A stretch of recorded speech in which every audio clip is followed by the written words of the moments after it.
우리 조금 전에 부른 찬양 또 이야기를 조금 할게요. 우리가 바루카바 베시엠 아도나이, 우리가 그 찬양을 불렀습니다. 뜻은 뭐라고 다 아시죠?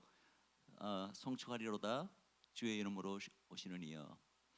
그러니까 마태복음 23장 39절이죠. 예수님께서 이제 십자가에 달리기 전에 이렇게 이스라엘 예루살렘을 향하여 이 말씀을 하셨는데, 이 말씀이 사실은 구약의 말씀의 인용인 거 아시죠?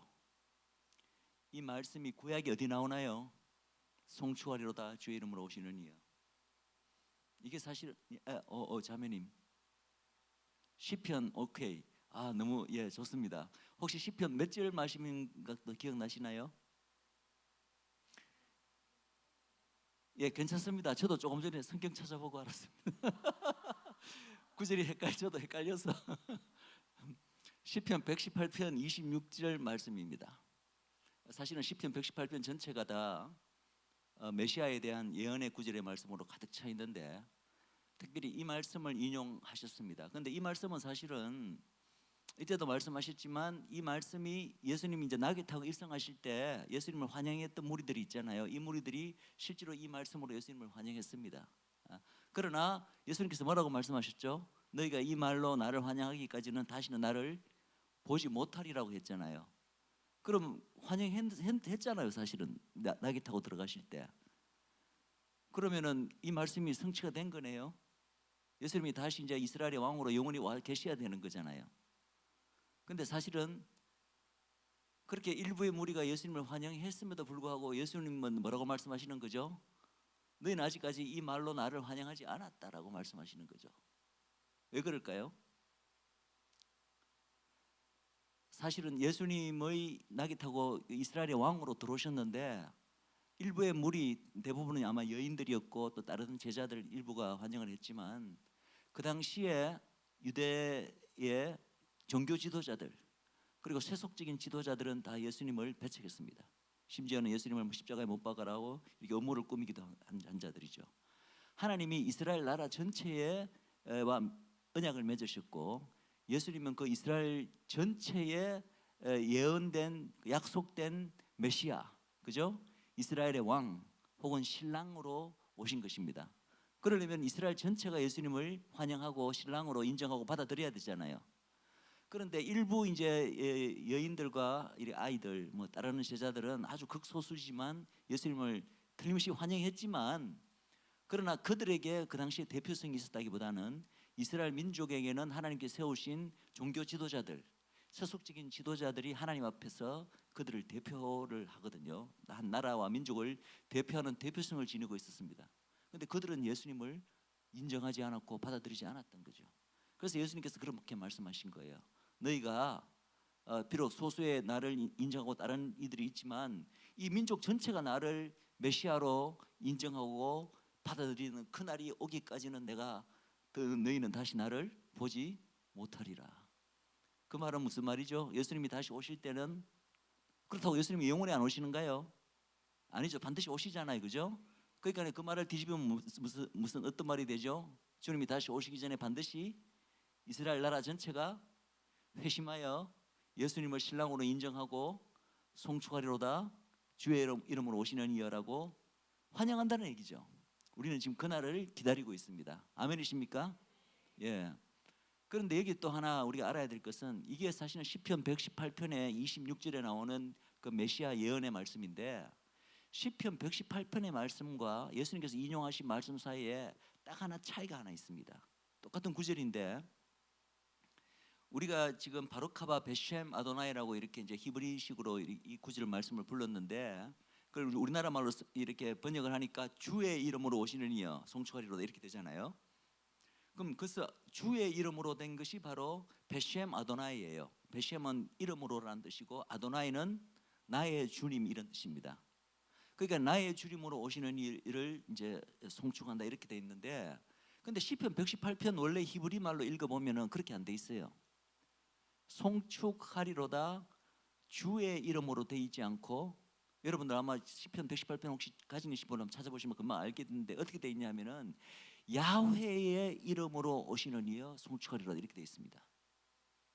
즉 야훼, 우리 이제 히브리 말로 욤, 해, 밥, 해, 그 모음이 없는 자음 네 글자로 이루어진 신성한 여호와 하나님의 이름, 모세가 갈 수 있던 물에서 계시로 받은 우리 하나님의 고유 이름이 야훼잖아요.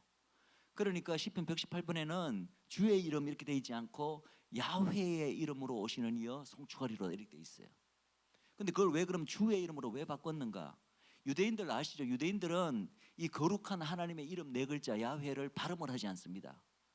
너무나 거룩한 이름이기 때문에 입으로 감히 발음을 하지 않아요. 그래서 그들의 히브리 성경에 야훼라고 되어 있는 부분을 다 어떻게 바꿨냐 하면은 My Lord, My Lord는 그냥 주님이란 일반 명사잖아요. 야훼는 고유 명사인데 My Lord라는 주님 하는 건 그냥 일반 명사예요. 그러니까 그 야훼라는 이름을 쓸 수가 없기 때문에 그것을 My Lord, 어떤 때는 거룩한 이름, 그 이름 이런 식으로 일반 명사로 그냥 다 바꿔서 부르기 시작한 거예요. 그래서 신약 성경에서 인용될 때는 주의 이름으로 된 거죠. 그러나 원래 시편 118편에는 어떻게 돼 있다고요? 누구의 이름? 야훼의 이름으로 오신 이여 송축하리로다. 이 말은 무슨 말씀이죠? 예수님께서 본래 어떠신 분이라는 얘기예요? 예수님이 바로 야훼라는 얘기예요. 구약에 그렇게 여호와 하나님, 야훼 하나님이 바로 예수님이라는 거예요. 야훼의 이름으로 오시는 이여라고 이스라엘 민족 전체가 예수님을 신랑으로 그렇게 인정할 때 주님께서 다시 오시겠다. 그리고 아마 여러분들 유대인들의 이제 결혼식은 공부를 아직 안 하셨다 그랬나? 유대인들의 결혼식, 아마 유대인들의 그 만찬, 그죠? 세대로 유월절 음식 그걸 공부하셨다 그러셨나요? 결혼식에 공부했다 하셨죠? 예. 그럼 유대 이미 결혼 공부하시니까 아시겠네요. 결혼식의 마지막 단계에서 보면 그 신랑과 이제 신부가 결혼식을 올리잖아요. 떨어져 있다가 이제 이 신랑이 신부를 납치해 와서, 그죠? 그래서 결혼식을 올릴 때 7일간 결혼식을 올리죠. 그 7일간 결혼식이 바로 이제 우리가 알고 있는 어린 양의 혼인 잔치. 저 천상에서 어떤 이들은 7년간 계속된다 이렇게 이제 주장을 하는데, 어쨌든 그 7일간의 혼인 잔치를 이제는 결혼식 이후에 있는 것이고, 결혼식을 올릴 때 우리는 누가 먼저 입장하죠? 신랑이 먼저 입장하고 그 다음에 이제 신부가 나중에 입장하잖아요. 그런데 유대인들은 좀 거꾸로 돼 있었던 것 같아요. 예. 신부가 먼저 있고, 그 다음에 신랑이 이렇게 입장을 하는데, 그때 신부가 신랑을 향하여, 사실은 신부가 직접 불렀는지 아니면 신부를 이렇게 옆에서 거드는 뭐랄까 신랑의 들러리 비슷한 그런 이들이 있죠, 그죠? 그들이 아마 부른 노래 같은데, 그 노래가 뭐냐 하면은 바로 찬송하리로다 주의 이름으로 오시는 이여. 즉 뭐냐 하면은 신랑을 신부가 환영하여 유대 결혼식에서 부르는 노래가 찬송하리로다 주의 이름으로 오시는 이여래요. 그 말은 무슨 말이죠? 이스라엘이 바로 예수님의 뭐라고요? 신부라는 얘기죠. 신랑이 왔는데 신부가 못 알아보고 거부하고 십자가에 못 박은 거죠. 예수님께서 이렇게 말씀하시는 거예요. 신랑이신 예수님께서 신부인 이스라엘을 향하여 너가 나를 신랑으로 인정하고 찬송하리로다 주의 이름으로 오시니여라고 나를 신랑으로 인정하며 나를 환영하며 다시 나를 그렇게 할 때까지 너희는 다시 나를 보지 못하리라 라고 말씀하신 게 바로 마태복음 23장 39절 말씀입니다.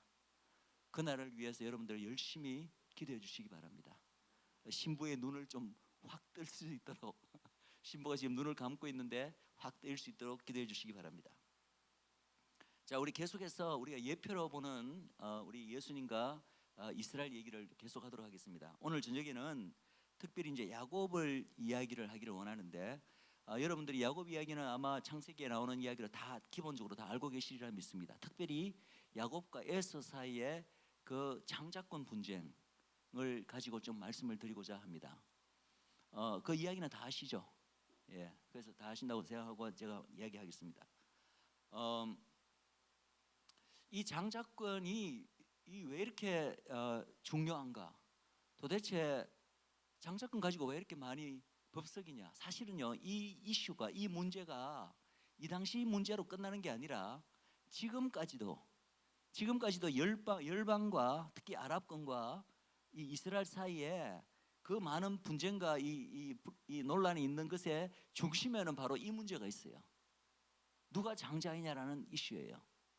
그런데 이것이 단순히 아랍과 이스라엘 사이의 이 얘기뿐만 아니라 사실은 더 깊이 들여다보면요, 우리 교회와 이스라엘 사이의 관계에서도 이 문제가 굉장히 핵심적인 이슈입니다.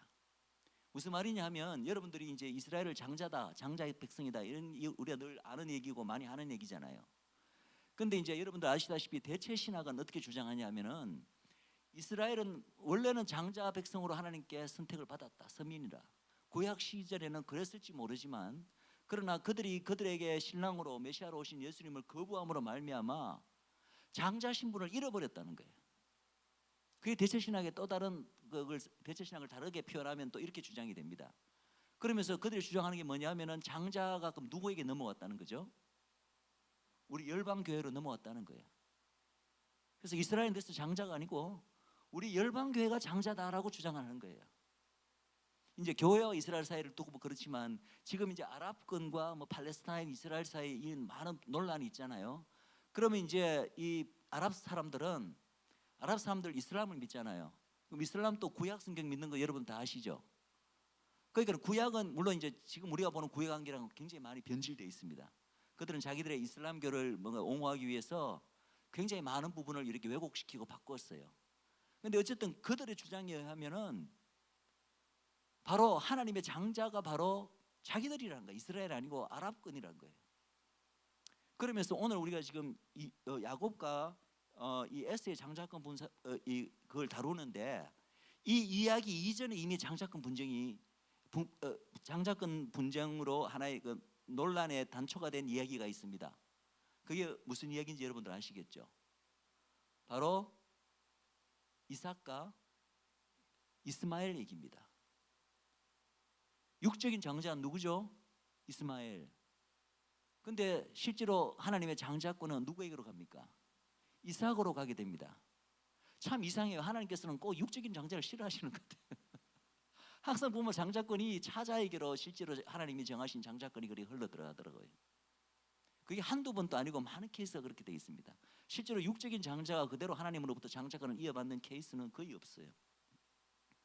그럼 벌써 이삭과 야곱 사이에서 이 장자권으로 말미암아 이제 하나님이 정하신 장자는 이스라엘인데, 참 이삭인데, 이 지금 이 아랍 사람들은 어떻게, 또 이슬람 사람들은 어떻게 주장하느냐? 자기들은 다 이스마엘의 후예라고 스스로 그렇게 주장을 하거든요. 그렇다면 하나님이 정한 장자가 이삭으로 가지 않고 누구에게로 왔다고? 이스마엘로 왔다는 거예요. 그럼 그것을 어떻게 증명하겠느냐라고 했을 때 이들이 드는 게 바로 창세기 22장 얘기입니다. 창세기 22장에 어떤 얘기가 있죠? 하나님이 아브라함에게 내 독자 이삭을 모리아산에서 바쳐라. 우리 다 아는 얘기입니다. 그래서 아브라함이 순종해서 이삭을 바쳤습니다. 사실은 그 이야기도 우리가 예표로 푼다면 그 이야기 전체가 바로 예표적인 얘기예요. 그 이야기 전체가 바로 아브라함은 하나님을 예표하고 그 이삭은 바로 독생자 예수 그리스도를 예표합니다. 그리고 바로 그 모리아산이 바로 그 위치가 어딘지 여러분 아시죠? 모리아산이 바로 현재 예루살렘입니다. 그래서 그때 이제 이 마지막에 이삭을 잡으려는 순간 하늘의 천사가 그것을 스탑시키고, 그리고 이제 뭐를 대신 예배해 놨죠? 순양, 그죠? 램이죠, 그죠? 램, 하나님의 예람을 예배해서, 그래서 그 장소를 뭐라고 부른다고요? 여호와 이레, 모든 것을 이렇게 예배시킨 여호와 이레. 거기서 나온 얘기예요. 그래서 이 이야기가 가지는 그 예언적인 그리고 상징적인 영적인 중요성이 너무너무나 중요한, 그 전체가 다 메시아에 관한, 장차 오실 메시아에 대한 얘기고 장자권의 이야기예요. 그런데 이슬람 사람들은 이제 자기들이 장자라는 것을 주장하기 위해서 성경을 많이 왜곡시켰다고 했잖아요. 그 이야기를 어떻게 왜곡시킨지 아십니까? 아브라함이 바친 이가 이삭이 아니라 이스마엘이라고 이슬람들이 읽는 구약 성경에는 그렇게 돼 있대요. 그게 얼마나 얼토당토하지만 여기서 이제 포인트는 뭐냐면은 그만큼 이 장자권의 문제가 굉장히 중요하고 그 고대 때, 이 창세기 때 이야기로 그치는 게 아니라 그 여파가 오늘날 현재까지도 이게 미치고 있다는 거예요. 누가 장자냐? 누가 하나님이 정한 장자냐? 이스라엘과 아랍 사이의 문제뿐만 아니라 심지어는 교회와 이스라엘 사이에서도 은연중에 신학적으로 이것이 굉장히 큰 이슈, 문제가 되고 있는 거라는 것입니다. 그래서 우리가 오늘 야곱과 에서 사이의 이 장자권 분쟁을 우리가 왜 이것을 우리가 깊이 이걸 다루기를 원하느냐? 이것이 그냥 그 당시에 있었던 뭐 장자가 누가 되는지 그게 뭐 중요해? 이 가운데서 누가 잘했고 못했고 뭐 행동이 잘했고 그거 따지는 게 중요한 게 아니에요. 이것 자체가 그 안에 예언적인 밑그림이 굉장히 풍부하게 들어가 있고 그 예언적인 밑그림이 의미하는 바가 오늘날 우리에게도 굉장히 큰 영향을 중요한 어떤 메시지를 준다는 거예요. 그렇기 때문에 이 일을 우리가 정확하게 이해하는 것이 너무나 중요합니다. 자, 그래서 우리가 먼저 알아야 될 것은 장자권이 왜 중요합니까? 제가 지난 시간에도 또 어제도 잠깐 장자권에 대한 얘기를 잠깐 설명을 했습니다. 이 창세기의 장자권에 대한 분쟁이 일이 많다는 얘기는 뭐죠? 그만큼 하나님 앞에 이 장자라는 위치가 굉장히 중요하다는 거죠. 이게 왜 중요할까요? 그래서 장자로 뽑히면 막 아버지로부터 장자에게 막 축복이 막 가고 이삭이 막 이삭으로부터 누가 장자권의 축복을 받는가 때문에 이제 이 사건이 발생한 거잖아요. 그래서 장자는 무조건 아버지로부터 막 다른 형제들이 받지 못하는 축복을 막 받습니다. 재산 상속도 2배로 받습니다. 어떻게 보니까 굉장히 좋아 보이죠. 그런데 장자가 항상 좋은 거 아닙니다. 장자는요 재산도 2배 받지만 뭐 잘못한 일이 있을 때 다른 사람의 잘못도 뒤집어 씁니다. 형제들의 잘못을 뒤집어 쓰는 게 장자예요. 벌을 받을 때 장자가 몇 배 받는지 아십니까? 2배로 벌을 받습니다. 그 이야기가 성경 곳곳에 있어요. 그래서 장자란 위치는 반드시 좋은 위치만은 아니고 굉장히 무거운 위치예요. 그럼에도 불구하고 장자를 세워서 장자를 통해서 뭔가 일을 행하시는 것이 하나님께서 정하신 성경에 정하신 굉장히 중요한 원리이고 원칙이에요. 언뜻 보면 장자가 다 하나님의 사랑을 받고 이 축복을 다 받는 것 같지만 하나님이 왜 장자를 세우셨을까요? 제가 그 해답을 지난 시간에 이미 드린 것 같습니다. 하나님이 장자를 세우시는 목적이 뭘까요? 누가 한번 대답해 보세요. 제가 답을 드렸는데 장자를 통해서 뭐 어떻게 하시려고? 예? 장자권의 원칙을 세우신 이유는 전체를 축복하시기 위함입니다. 장자를 통해서 장자만을 사랑하시고 장자만을 축복하기 위해서가 아니라 장자를 먼저 세우시고 장자를 통해서 장자와 하나님 사이 혹은 아버지와의 사이가 온전하게 회복되고 그 질서가 바르게 회복되었을 때 그 장자를 통해서 나머지 전체 집, 왜냐하면 장자는 집 전체를 대표하기 때문에 아버지 앞에서 혹은 하나님 앞에서 장자는 나머지 전체를 대표합니다. 이 원리를 대표성의 원리라 그래요. 마치 예수 그리스도가 온 인류의 대표로서 하나님의 독생자로서 또 둘째 아담으로서 인류 전체를 대표해서 하나님 앞에서 대표하듯이 첫째 아담도 인류 전체를 대표했기 때문에 첫째 아담이 죄를 지었을 때 온 인류가 다 죄인이 되어버렸잖아요. 이게 바로 대표성의 원리입니다. 대표성의 원리. 성경 곳곳에 대표성의 원리가 너무나 많이 있어요. 예수님 스스로가 대표성의 원리의 대표적인 케이스고 이스라엘 백성도 마찬가지입니다. 이스라엘이 열방의 장자 국가로 장자 민족으로 세워졌습니다. 열방 전체를 이스라엘이 대표하는 거예요. 그 이유는 뭐냐? 이스라엘만을 장자로서 하나님께서 사랑하시고 축복하겠다는 것이 아니라 이스라엘을 통해서 열방 전체를 축복하시고자 하시는 하나님의 뜻과 목적과 계획이 그 안에 있다는 거예요. 여러분 장자의 이 대표성의 원리가 또 하나 가장 잘 나타나 있는 성경에 잘 알려진 얘기가 있습니다. 여러분이 잘 아시는 바로 소돔과 고모라 이야기입니다. 소돔과 고모라 때 이제 이 하나님이 아브라함을 두 천사와 함께 찾아오셨고, 다음에 두 천사가 소돔성을 방문하고 난 다음에 이제 소돔성을 멸하러 방문한 거죠. 그때 이제 뒤에 남은 하나님과 아브라함 사이에 우리가 잘 알고 있는 유명한 밀당 게임이 있습니다. 밀당 얘기.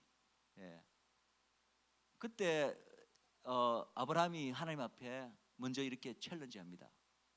하나님, 소돔과 고모라가 너무나 악한 도시라서 하나님의 심판을 면할 수 없는 건 당연하고 하나님의 심판은 정당하시고 옳은 거지만, 그때 이제 아브라함 마음속에 누가 있었죠? 롯과 롯의 가족이 있었던 거죠. 근데 제가 알기로 롯은 이제 의인이잖아요. 실제로 히브리서에 보면 롯을 가리켜 의인이라고 이야기하고 있습니다. 악한 자들 사이에서 롯의 그 의로운 심령이 얼마나 많이 상했을까. 그 아브라함은 단순히 자기가 뭐 육적인 어떤 친척이라서 그런 게 아니라 롯은 하나님 앞에 의인이거든. 그런데 이 소돔 고모라 전체가 악을 행하는데 하나님께서 소돔 고모라 전체를 멸하시면 그러면 롯까지 같이 멸망하게 되잖아요. 그래서 아브라함의 생각에는 어떻게든지 롯이라도 이제 구해야 되겠다는 생각에서 하나님 앞에 이렇게 이야기를 합니다. 하나님, 그 성에 50인의 의인이 있으면 하나님께서 그래도 그 성 전체를 악하다고 다 멸하시겠습니까? 그게 하나님 뭐라고 대답하시죠? 50인의 의인이 있으면 내가 그럼 50인만 다 이렇게 건져내고 나머지는 다 멸하겠다 이렇게 대답하세요? 아니죠. 50인 때문에 50인의 의인이 있다면 내가 그 성 전체에 대한 심판을 내가 면하게 해주겠다, 보류해 주겠다. 그 아브라함이 원한 것은 의인이 안 멸하면 되는 거야. 나머지는 뭐 멸해도 좋은 악인들은 하나님이 공유에 의해서 멸하시면 마땅한 건데 자기는 의인만을 구하겠다는데 하나님께서는 어떻게 대답하시는 거냐면은 의인이 있으면 그 의인으로 말미암아 나머지 그 악인들까지도 하나님이 긍휼을 베푸시고 인자를 베푸셔서 심판을 명쾌해 주시겠다는 거예요. 하나님은 이 아브라함이 기대했던 것보다 한 발짝 더 나가시는 거죠. 그만큼 하나님은 심판을 즐겨하시는 분이 아니로 자비로우신 분이고 긍휼이 많으신 분이라는 것을 우리가 확인할 수 있습니다. 그런데 보세요. 그 50인이 몇 명까지 줄어들죠? 10명인가요? 그렇게 줄어들죠. 그러니까 10명의 의인만 있어도 내가 그 10명 때문에 소돔성 전체를 내가 심판을 면하게 해주겠다. 10명만 내가 다 구출하겠다 이렇게 말씀하지 않으세요. 즉 뭐냐 하면은 이 대표성의 원리, 이게 바로 남은 자입니다. 10명은 바로 그 소돔성 전체의 남은 자에 해당됩니다. 남은 자는 나머지 전체를 대표를 합니다. 무슨 말인지 알죠? 하나님 앞에서. 그래서 하나님이 남은 자가 왜 중요하냐면은 남은 자가 결국 장자권과도 연결되어 있는데 소수의 어떤 장자라든지 혹은 남은 자를 통해서 하나님께서는 그 소수의 그 택한 남은 자 장자에게만 하나님의 축복이 들어가고 하나님의 어떤 긍휼이 쏟아지는 게 아니라 그들로 인하여 그 장자가 하나님 앞에 의롭고 남은 자가 하나님 앞에 의롭기만 하다면 그들로 인하여 전체 그룹에게 하나님의 축복과 하나님의 긍휼과 자비가 쏟아지게 만들어 주겠다는 거예요. 하나님 얼마나 좋으신 분이에요. 이게 너무나 하나님은 참 우리가 생각하는 기대하는 수준 이상으로 하나님은 그렇게 긍휼이 많으시고 자비로우신 분입니다. 그래서 이 장자의 축복 혹은 남은 자의 이 원리, 이 대표성의 원리는 하나님 좋으라고 세운 게 아니라 바로 우리 인간을 위해서 하나님께서 정하신 성경의 원칙이라는 거예요. 그래서 이 장자가 그만큼 중요한 겁니다. 하나님께서는 장자를 세우시고 장자를 통해서 나머지 집안 전체를 축복하기를 원하신다. 그래서 이스라엘이 그만큼 중요한 거예요. 이스라엘은 하나님의 장자로 선택받았기 때문에 이스라엘이 먼저 하나님과의 관계가 올바로 회복되고 하나님으로부터 장자로서의 축복을 먼저 받아야 그 축복이 다 어디로 간다고요? 열방 전체에게로 흘러들어가게 되어 있는 것이 바로 하나님의 원리라는 거예요. 그래서 장자권이 그만큼 중요합니다. 이스라엘은요, 지금은 장자로 세워졌지만은 사실은 지난 2000년간 열방에 이렇게 포로로 잡혀가서 그냥 모래알같이 흩어져서 장자로서의 어떤 위치도 특권도 대접도 전혀 누리지 못했습니다. 그래서 이제 열방교회는 그럼 이스라엘이 장자를 완전히 잃어버린 모양이다. 이제 우리가 장자다 이렇게 생각했겠죠. 그러나 하나님의 뜻에는 변개가 없습니다. 이스라엘은 예수님 이후에도 여전히 장자입니다. 단지 장자의 축복을 그들의 불순종으로 인해서 제대로 누리지 못했습니다. 왜냐하면은 하나님께서는 장자라고 해서 아들이라고 해서 무조건 사랑하시고 사랑은 아시죠? 사랑하신다고 해서 무조건 다 모든 것을 다 그냥 넘겨주시고 용서하시고 봐주시고 그러신 분인가요? 아니죠. 히브리서에서 뭐라고 하십니까? 만약에 아버지가 아들을 징계치 않으면 그 아들을 뭐라고 부르죠? 사생아라고 부릅니다. 이스라엘은 하나님의 정말 사랑하시는 장자이기 때문에 하나님으로부터 징계를 받았습니다. 그런데 열방교회는 그 징계를 아주 호적에서 파낸 거로 착각하고 장자의 신분을 완전히 착각하고 우리가 장자가 되었다고 이렇게 주장을 하는 거예요. 그러나 우리가 구약에 보면은 이스라엘의 마지막 때의 회복의 수많은 예언의 말씀을 보면은 이스라엘이 회복된과 동시에 원래 장자의 신분으로부터 받아야 될 이 장자권이 회복되어지는 너무나 많은 그런 예언의 말씀을 볼 수 있어요. 그래서 이스라엘은 벌을 받을 때도 이사야서 40장에 보면은 너희들은 위로하라, 내 백성을 위로하라, 예루살렘을 향하여 다정하게 외쳐라 하면서 그들이 이스라엘이 내 손에서 벌을 몇 배나 받았다고요? 2배를 받았다고 이야기를 합니다. 그 자체가 이스라엘이 장자라는 것의 증거예요. 아니, 하나님이 불의하신 분입니까? 하나님이 어떤 죄를 지어서 그것에 대해서 벌을 주실 때 죄 지은 만큼만 벌을 주시지, 죄는 요만큼 지었는데 벌을 의미 없이 2배나 주시는 법이 있습니까? 근데 이스라엘은 벌을 2배 받았다는 거예요. 하나님이 불의하신 분이 아닌데 왜 그럴까요? 이스라엘이 뭐기 때문에? 장자이기 때문에 그래요. 장자는 상도 2배로 받고 벌도 2배로 받습니다. 벌만 2배로 받을 뿐만 아니라 또 먼저 받아요. 먼저 받습니다. 그래서 로마서에 보면은, 로마서 1장에 보면은 복음을 전할 때 첫째는 누구에게? 첫째는 유대인들에게, 또한 헬라인에게로다. 2장에 보시면 상을 줄 때도 누구에게 먼저? 첫째는 유대인들에게요, 둘째는 헬라인에게로다.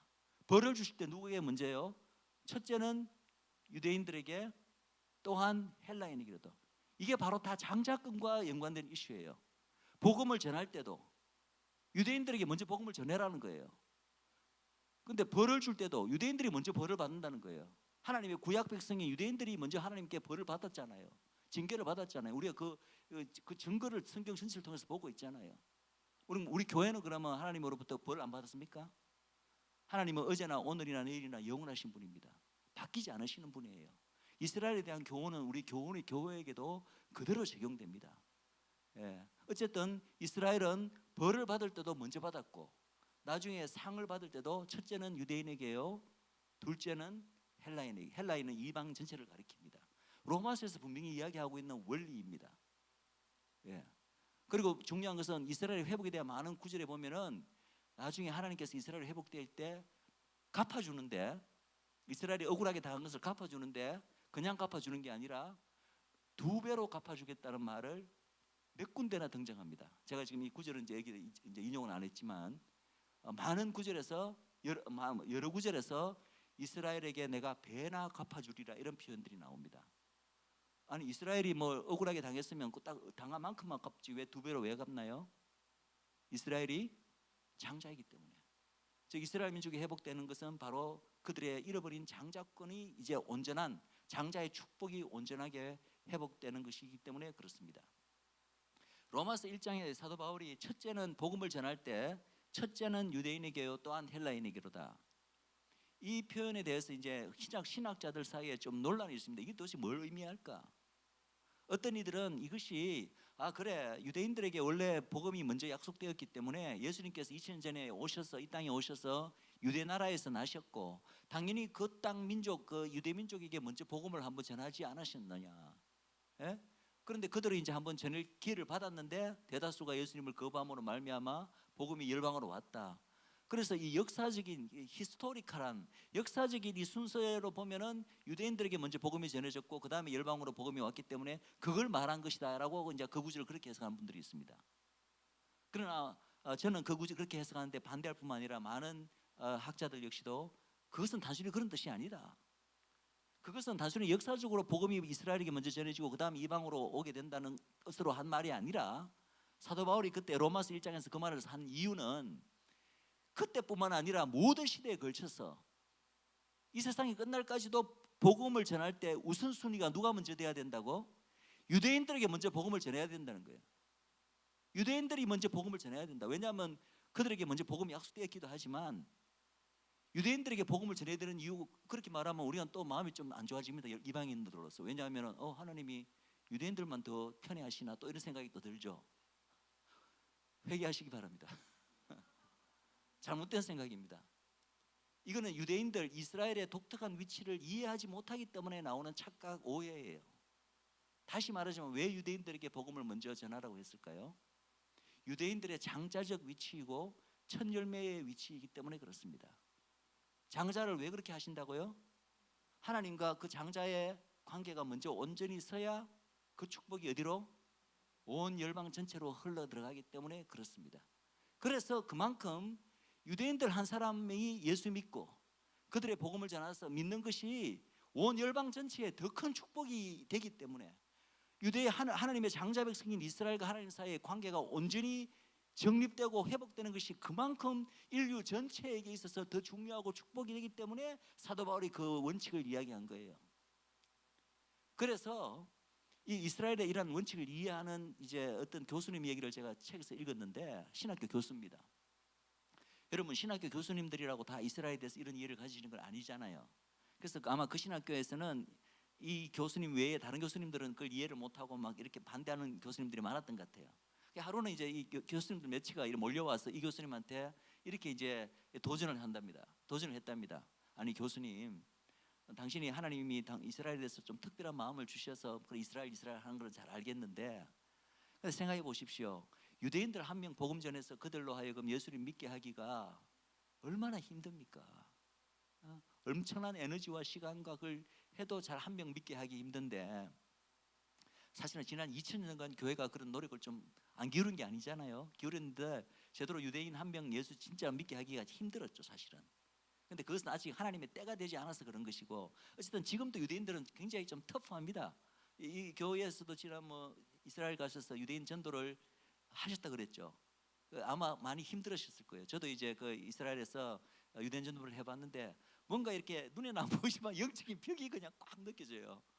그래서 이방인들에게 복음을 전할 때는 뭐 안 믿겠다고 이래도 그래 뭐 크게 마음에 이렇게 상처가 없이, 그래 그럼 다른 사람한테 가면 되지 이렇게 하고 가는데, 이스라엘 가서 유대인들에게 막 그런 뭐 완전히 무슨 그런 병자 취급 당하면서 막 이렇게 거절을 당하니까 엄청난 이 영적인 반발이랄까요, 뭔가 확 밀어내는 이런 걸 확 느끼면서 다른 이방인들에게 그걸 다해서 별로 제가 마음에 상처를 안 입었을 텐데, 이상한 유대인들 그러니까 굉장히 마음이 아프고 막 부담스럽더라고요.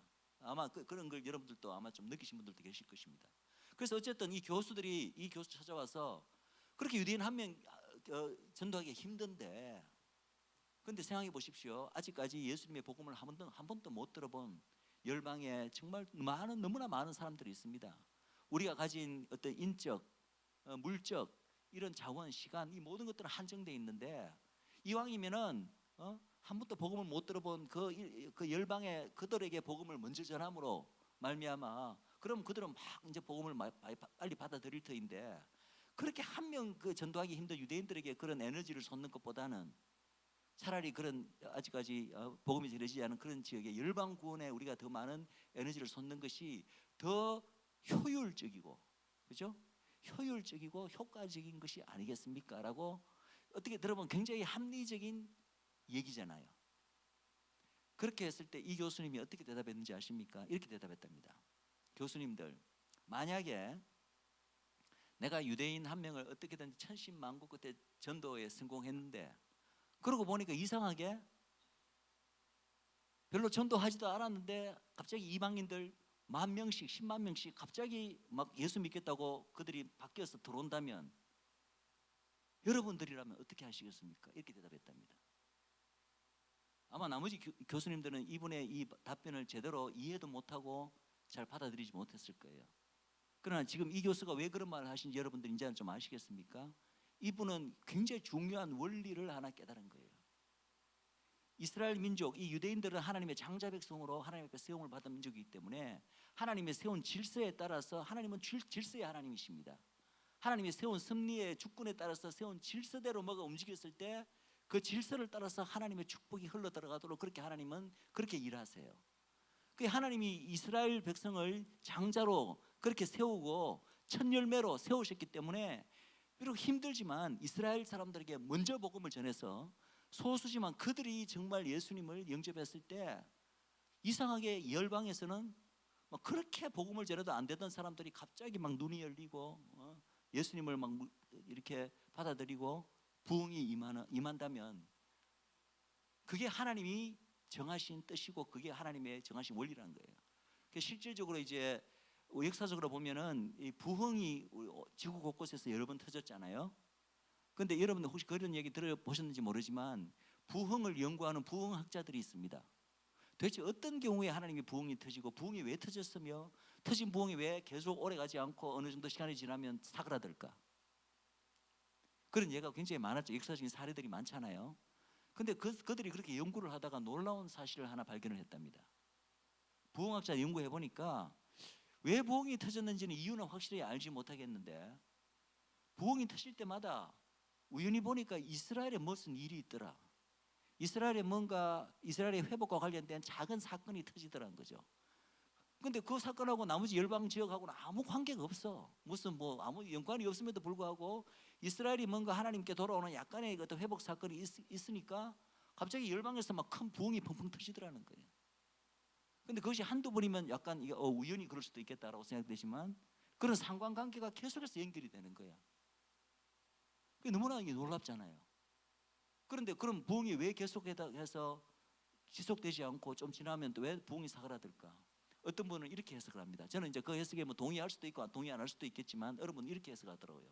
하나님께서 그만큼 이스라엘이 이 회복되는 것이 중요하다는 것을 열방에게 알려주기 위해서 이스라엘의 작은 어떤 그런 회복의 사건이 터졌을 때 열방들을 깨달으라고 부흥을 준다는 거예요. 그런데 그 부흥에 심취해 갖고 사람들이 이스라엘의 영광성을 깨닫지 못하더라는 거죠. 그러니까 이번에는 아닌 모양이다. 그래서 그 부흥이 불길이 사그라든다는 거예요. 이렇게 또까지 해석하는 사람이 있어요. 물론 이런 해석에는 동의할 수도 있고 동의하지 않을 수도 있습니다. 그만큼 놀라운 어떤 신비가 있다는 거예요. 예루살렘 회복되기 왜 그렇게 중요한가? 여러분, 예루살렘이 이제 회복된다는 것은 여러 가지 의미가 있겠지만, 일단은 육적으로 예루살렘이 언제 회복됐죠? 1967년 6.25 전쟁을 통해서 이스라엘이 2000년 만에 이스라엘 이제 그 6.1 전쟁 동안에 예루살렘을 회복했습니다. 그때요 놀라운 사건이 있었습니다. 그때 회복되는 순간에는 잘 몰랐는데, 사실은 그 열방 가운데 이제 그 60년대 후반부터 70년 가운데 열방에 큰 부흥이 터지고, 특별히 유대인들이 열방에 흩어져서 살던 유대인들이 초자연적으로 환상이나 꿈을 통해서 예수님을 굉장히 많이 만나고, 예수님을 믿지 않던, 하나님조차 믿지 않던 세속적인 유대인들이 예수님을 믿게 되고, 그래서 제1세대 메시아닉 무브먼트, 메시아닉 그 운동이 전부 다 60년대 후반에서 70년 초에 집중적으로 일어났습니다. 근데 왜 그때 그 사건이 왜 터졌을까요? 많은 사람들이 1967년 바로 예루살렘이 2000년 만에 이스라엘에게 회복된 사건이 바로 영적인 기폭제가 되었을 것이다. 근데 제가 이제 어떤 책을 읽다가 어떤 미국 목사님이 이 예루살렘의 회복과 관련해서 놀라운 한 비전을 보신 그 기록을 제가 보았습니다. 그 잠깐 소개드리면 이렇습니다. 이분은 사실은 이스라엘도 모르고 예루살렘의 중요성을 전혀 모르시는 분이에요. 그러나 하나님을 사랑하고 중보자로서 늘 중보기도 인도를 이끌고 뭐 이렇게 하시는 분이 있어요. 그래서 그날 또 이제 미국에서 자기 중보팀과 함께 같이 이제 모여서 막 중보를 하고 있는데, 갑자기 이렇게 눈이 확 열리면서 하나님이 하늘에서 환상을 보게 된 거예요. 그 본 환상이 이렇습니다. 하늘에서 천군 천사들이, 수없이 많은 천군 천사들이 보이는데, 그들이 지상의 어느 한 지점을 뚫어져라 보고 있더래요. 뚫어져라 보는데 그 얼굴에는 그쪽으로 빨리 확 몰려내리고 가고 싶은 그 그 갈망과 막 조급함과 이것이 가득한데, 막 내려가고 싶은데 못 내려가고 있더래요. 보니까 모든 천사들의 허리에 황금 포승줄로 이렇게 묶여져 있더라는 거예요. 그래서 못 내려가고 있는 거예요. 그러고는 환상이 딱 깨졌습니다. 당연히 이게 무슨 뜻인지 모르죠, 그분은. 그래서 뭐야 이거, 내가 좀 잘못 봤나? 그러고는 시간이 좀 흘렀습니다. 그리고 또 다른 이제 어떤 중보 모임에서 이제 얼마 후에 또 기도를 하고 있는데 또 환상이 열렸다는 거예요. 근데 처음에는 지난번에 봤던 환상하고 똑같은 모습이에요. 천사들이 막 이렇게 어디를 내려가고 싶은데 못 내려가고 황금 포승줄로 이렇게 묶여 있는데, 그 환상 가운데 어느 순간 황금 포승줄이 딱 하고 전부 다 끊어지더래요. 그러니까 천사들이 너무나 기뻐하면서 막 환호성을 지르면서 지상의 어느 한쪽으로 확 몰려 내려가는 환상을 봤답니다. 그리고는 환상이 끝났습니다. 그러니까 이분은 이제 해석을 해야 되잖아요. 자기가 본 환상의 의미를 몰라서 도대체 무슨 일이 있는 거야? 지구상에 도대체 무슨 일이 터지는 거야? 그러니까 자기가 처음에 생각할 수 있는 일은 바로, 천사들이 몰려 내려갔기 때문에 지구 위에 어디 한 군데서 큰 부흥이 터지겠구나. 그래서 이제 부흥의 소식이 막 들려오기만을 계속 기다렸대요. 근데 아무리 이렇게 봐도 어디 부흥이 터졌다는 얘기가 없어. 그래서 자기 아는 친구들한테 온 세계 막 선교사님한테 전화해갖고 야 너 혹시 그 동네 부흥한 턴자 아무 뭐 그런 거 없는데 이렇게 이야기하더래요. 그래서 자기가 너무 이상해갖고 도대체 그럼 내가 본 게 뭐야? 그러면서 자기가 그 두 번째 환상 천사들이 몰려 내려가던 그 날에 혹시 전 세계에 무슨 일이 일어났는가를 한번 지난 뉴스를 보면서 조사를 해보니까 놀랍게도 그날이 어떤 날이겠어요? 6.1 전쟁 도중에 이스라엘이 2000년 만에 예루살렘 성을 회복하는 날이에요. 천사들이 어디로 몰려 내려갔겠어요? 예루살렘 성으로 몰려 내려간 거예요. 그러고 난 다음에 놀랍도록 아까 1세대 메시아닉 부분들을 일으킨 목사님들이 이 유대인 목사님들이 그때 다 예수님을 초자연적으로 만났다는 얘기도 했고 예수 믿는 유대인들의 숫자가 전 세계적으로 1948년 현대 이스라엘이 재탄생하고 난 후에 탄생할 즈음에는 예수 믿는 유대인들 숫자가 한 50명도 안 됐어요. 그 이스라엘 그 새로 건국한 이스라엘 안에. 그러다가 67년까지 48년에서 60년까지 20년 지났는데도 그냥 그 숫자가 아주 미미하게 거의 증가가 조금은 됐지만은 거의 큰 변동이 없었습니다. 조금씩 증가하다가요 어느 순간 예수 믿는 유대인들의 숫자가 폭발적으로 증가하는 순간이 옵니다. 그게 언제겠어요? 바로 1967년 또 예루살렘이 회복되는 순간이었다는 거죠. 제가 이런 말을 장황하게 하는 이유는 예루살렘의 회복도 그렇고 이스라엘이라는 한 나라가 단순히 한 나라의 일로 끝나는 것이 아니라 하나님이 이스라엘이라는 한 나라에 정하신 이 특별한 신분 혹은 위치, 지위 때문에 열방 가운데 가지는 위치 때문에 이스라엘 나라가 하나님 앞에 뭔가 회복되는 사건이 열방 전체에게 엄청난 영향을 끼치고 엄청난 축복으로 온다는 거예요. 그래서 사도 바울이 로마서 11장에서 뭐라고 이야기하고 있습니까? 이스라엘이 그들의 메시아를 배반하는 사건도 결과적으로 이방에게는 큰 풍성이 되었는데 만약에 그들이 그들의 메시아를 받아들이게 되면 그러면은 온 전체 열방에게 이를 그 풍성한 부유함은 얼마나 더 크겠는가? 생각해 보십시오. 이스라엘은 그 조만한 한 나라가 뭐 열방 가운데 뭐 아직 이스라엘과 어떤 외교 관계도 없는 나라들이 대부분 많이 있습니다. 이스라엘 나라가 회복되면은 이스라엘 나라 그 한 나라야 좋겠죠.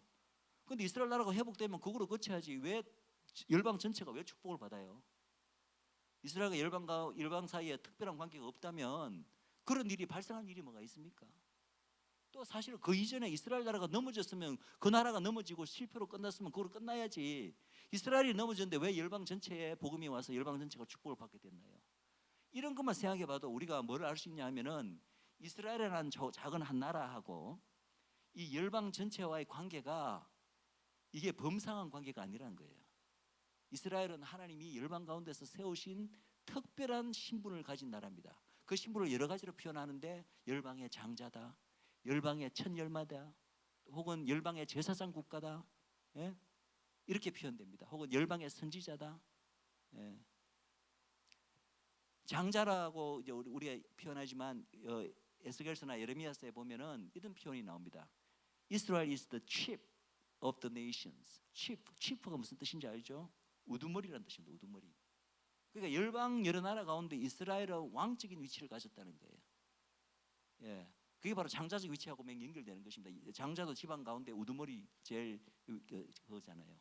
그래서 이스라엘만을 하나님이 사랑하셔서 그렇게 장자로 세우신 게 아니라 다시 말하지만 장자를 통해서 전체를 축복하기 위함이다. 그래서 누가 장자가 되는가? 그리고 그 장자가 하나님 앞에서 제대로 된 위치를 회복한다는 것이 하나님의 구속사 전체에서 얼마나 중요한 의미를 가지니까 여러분들 이제 이해하시겠죠? 자, 그렇다면 우리 야곱과 에서의 장자에 대한 얘기를 좀 하겠습니다. 제가 이야기를 시작하기 전에 먼저 말씀드리고 싶은 것은 이 이야기에 굉장히 많은 오해가 있다는 거예요. 여러분 이야기의 진행 과정은 아마 여러분들이 이제 성경을 많이 읽으셨으니까 대충 아시리라 믿습니다. 그리고 이 이야기가 사실은 많은 목사님들이 이야기를 소재로 설교를 하십니다. 근데 제가 그때 설교를 읽을 때마다 제 마음이 답답해지는 걸 사실은 느낍니다. 왜냐하면 제가 보건대는요 성경에서 말하고 있는 것과 반대로 설교를 하고 계시거든. 거꾸로 이 사건을 이해하고 계시거든. 제가 며칠 전에도 누구라고 말씀드리긴지 않겠지만 어느 서울의 큰 목사님이 이 부분을 이야기하면서 계속 어떤 표현을 사용하냐면은 야곱이 아비를 속여서 엄마와 짜고 장자권을 뺏었다. 이것이 단적으로 이 사건을 얼마나 성경이 말하는 것과 거꾸로 이해하고 있는지, 잘못 이해하고 있는지를 알 수가 있습니다. 우리가 어떤 사건을 어떻게 봐야 될 것인가, 어떻게 해석해야 될 것인가는 가장 첫 번째 우리가 그걸 할 수 있는 그 어떤 뭐랄까 잣대가 뭐죠? 성경이죠. 성경에서 그 사건에 대해서 어떻게 이야기하고 있는가. 성경은 곧 하나님이 직접 말씀하시는 거잖아요. 성경에서 도대체 이 사건을 어떻게 평가하고 어떻게 말하고 있는가. 이 야곱의 이 사건, 장자권 사건에 대해서 성경의 많은 부분들이 분명하게 그것이 아니라고 이야기하고 있는데, 많은 분들이 이것을 설교할 때는 야곱이 마치 아주 강교하고 속이는 자고, 자기 엄마가 짜고 아버지를 속여서 부당하게 장자권을 뺏었다. 그러나 하나님이 긍휼히 여기셔서 야곱을 계속 이제 축복을 하시고 뭐 이렇게 했다. 그러나 이때는 야곱이 무조건 잘못했다. 이런 식으로 하나같이 다 그렇게 설교를 하시더라고요. 지금도 여러분들 가운데 아마 그런 식으로 이 이야기를 이해하고 계신 분이 있으면 오늘 저녁에 이 강의를 통해서 그것이 결코 사실이 아님을 확실하게 깨닫는 시간 되기를 바랍니다.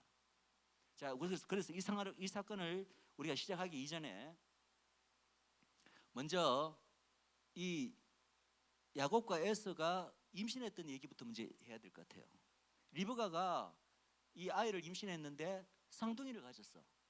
그래서 이제 도대체 어떻게 된 일인가라고 물었을 때 이제 그 이야기가 창세기 25장 21절 26절에 나옵니다.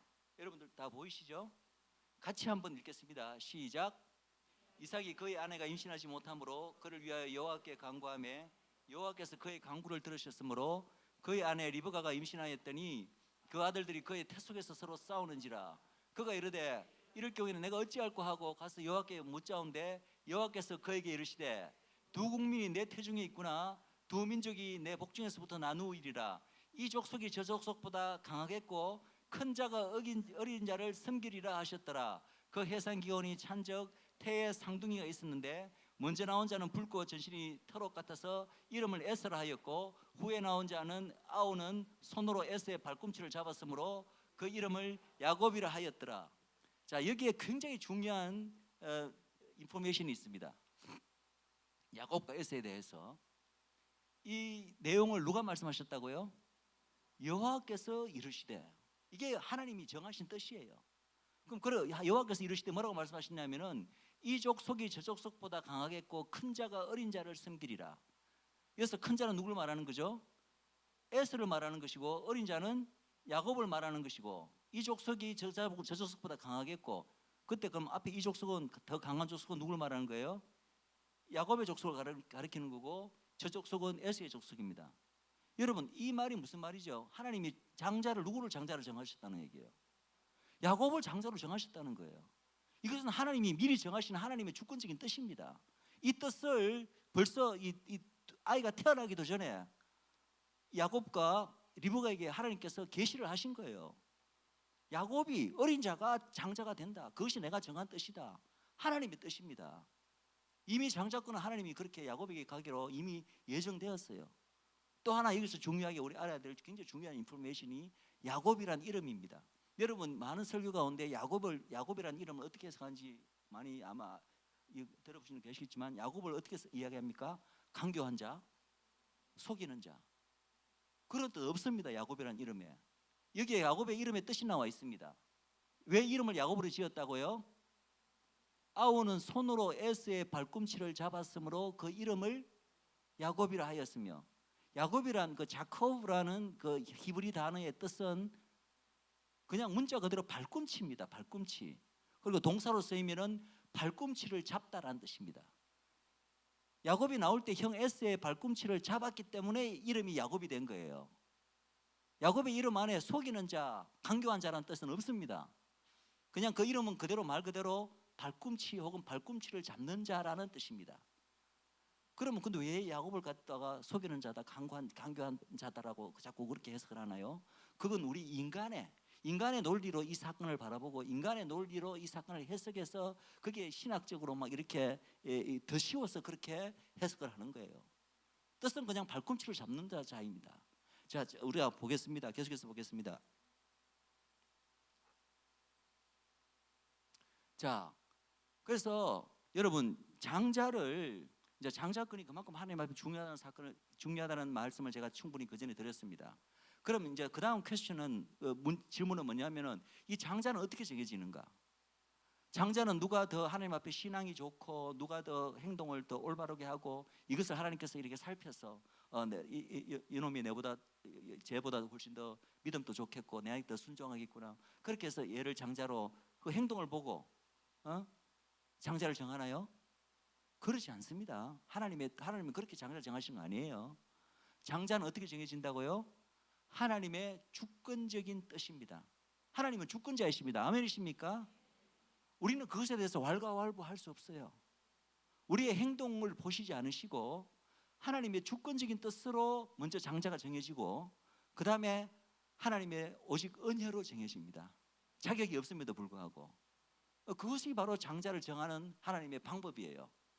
그런데 그것에 대해서 이제 말라기에서 이렇게 표현합니다. 말라기 1장 2, 3절 우리 같이 읽을까요? 시작. 여호와께서 이르시되 내가 너희를 사랑하였노라 하나 너희는 이르기를 주께서 어떻게 우리를 사랑하셨나이까 하는도다. 나 여호와가 말하노라 에서는 야곱의 형이 아니느냐. 그러나 내가 야곱을 사랑하였고 에서는 미워하였으며 그의 산들을 황폐하게 하였고 그의 집을 너희는 이르기를 주께서 어떻게 우리를 사랑하셨나이까. 왜냐하면 자기들도 알거든요. 여기서 이제 우리를 하면 이스라엘을 가리킵니다. 이스라엘이 하는 행동을 스스로도 압니다. 우리가 여호와 앞에 사랑받을 만한 민족이 아니거든. 늘 여호와를 배역하고 불순종하고. 그런데도 우리를 사랑한다고 하시니까 하나님께서 우리 뭐 보고 우리를 사랑하십니까? 라고 묻고 있는 거예요. 그럴 때 하나님께서 야곱과 에서 이야기를 하시는 거예요. 내가 야곱을 사랑하기로 이미 나는 작정하였다.